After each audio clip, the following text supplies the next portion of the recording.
Metode remodeling transformasi naga Feng Tian memang bisa membuat tubuh Ziyun yang rontok, bertukar tulang di luar sengat aslinya, tapi kesulitan ini sebenarnya tidak kecil. Qin Yichen hanya dapat mengingatnya untuk saat ini. Masalah ini, ketika Anda bertemu dengan lunas para pendahulu. Itu adalah murid besar Ziyun di sampingnya yang penuh kekaguman. Tapi naga legendaris, bisakah dia benar-benar mematahkan perubahan naga banjir menjadi naga dalam kehidupan ini? Untuk beberapa alasan, Ziyun selalu merasa tidak mungkin mengikuti tuan rumah ini. Jika tidak ada yang salah, maka junior akan pergi lebih dulu. Qin Yichen baru saja berpikir untuk bangun. Tetapi ketika dia melihat Sisi Honglian memegang kepalanya, dia mengulurkan tangan batu giok. Bagaimana dengan milikku? Qin Yichen mengangkat alisnya. Apa milikmu? Honglian kesal. Berpura-pura bodoh. Cacing daging bodoh ini memiliki semuanya. Ikut menulis senior dan menembaknya dengan benar. Honglian menatap Ziyun, dan menunjuk alisnya dengan kebencian. Melihat dua kelopak teratai yang samar. Sudut mulut Qin Yichen berkedut. Berapa banyak obat abadi yang diperlukan untuk pulih? Namun, saya harus mengakui bahwa selama pertempuran dengan Luo Jia, Honglian memainkan peran besar, terutama pembakaran roh primordial Gusui. Qin Yichen cukup lega. Tapi ketika dia membagikan obat abadi, Qin Yichen masih merasakan sakit. Lagi pula, dia tidak seperti dia beberapa waktu yang lalu, dan dia agak tegang baru-baru ini dia. Tapi Honglian tidak terlalu peduli denganmu, tidak cukup. Anda, Qin Yichen menggertakkan giginya. Dan demi roh artefaknya, ini memaksanya untuk menghilangkan rasa sakit dan mengeluarkan banyak obat abadi. Ini. Jangan pergi terlalu jauh. Setelah mengirim teratai merah, Qin Yichen mengucapkan selamat tinggal pada Feng Tian. Setelah menghadapi angin dan 1000 salju, dia berkata, 1000 salju, saya ingin kembali ke suku, dan saya akan kembali dalam beberapa hari. Tetap di sini saja. Angin 1000 salju mengangguk dengan baik, dan setelah kembali ke Seng Tianfu, Qin Yichen dan Honglian mengatur napas mereka sambil menunggu berita dari Sekte Abadi Utama.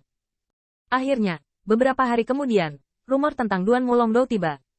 Yichen, rekan Taois sekarang berada di Sekte Abadi Yuan Surgawi kita. Kapan kamu akan datang? Nah, datanglah keras manusia. Qin Yichen tidak bisa membiarkan pihak-pihak dari pembangkit tenaga listrik Sekte Abadi datang kepadanya, dan dia menunggu di Seng Tianfu. Etika yang tepat sangat diperlukan, belum lagi kebutuhan orang lain selama perjalanan ini. Setelah mendapat kabar, Qin Yichen segera berangkat dan menelepon Li Yuanba sebelum pergi. Persiapan yang bagus. Sekitar 3 hari, semua pihak akan datang ke Human Rache saya. Pada saat kembali ke kerajaan dan Sekte Abadi Yuan Surgawi, Seng Tianfu tidak berani mengabaikan. Dan mempersiapkan 100% rohnya terlebih dahulu. Akhirnya, setelah 3 hari, langit di atas Seng Tianfu, jalur aliran tajam, membuat benua ini sangat bergetar. Patriark kembali. Di Seng Tianfu, Li Yuanba melihat aliran cahaya. Mereka hanya merasakan mata mereka sakit, dan mereka sekarang sudah terbiasa. Teman-teman yang dibawa kembali oleh Patriark bukanlah orang-orang yang bisa merasakan dunia. Ini bukan semua kekuatan keabadian emas yang legendaris. Ras manusia penuh dengan kengerian. Anda harus tahu bahwa hari ini datang untuk membahas pembagian keuntungan dari Sekte Abadi. Meskipun orang-orang yang datang kurang dari pembangkit tenaga listrik saat berkonsultasi dengan Roga, setiap sekte keluar dari level tinggi.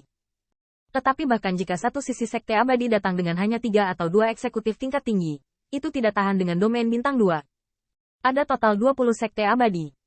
Shen Xiao dan Jing Yu digulingkan, dan Sekte Abadi lainnya rusak parah. Dan ada Master Sekte yang jatuh. Tapi untungnya, ada Honglian yang membantu tepat waktu pada hari itu, setidaknya berbagai sekte. Sekarang, masih ada Golden Immortal yang bisa berdiri.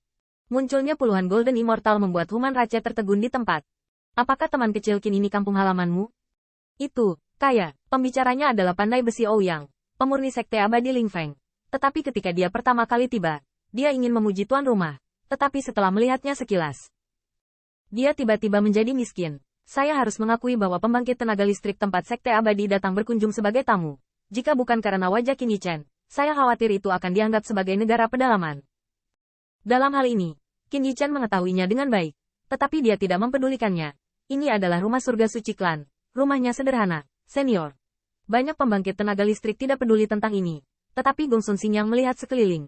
Dan dengan alamnya, dia bahkan bisa menembus ras manusia dalam sekejap.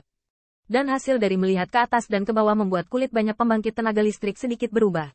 Apakah tidak ada Raja Abadi? Jangan katakan Golden Immortal Heaven Immortal. Kinsman dari Qin Yichen. Bahkan seorang Immortal Monarch.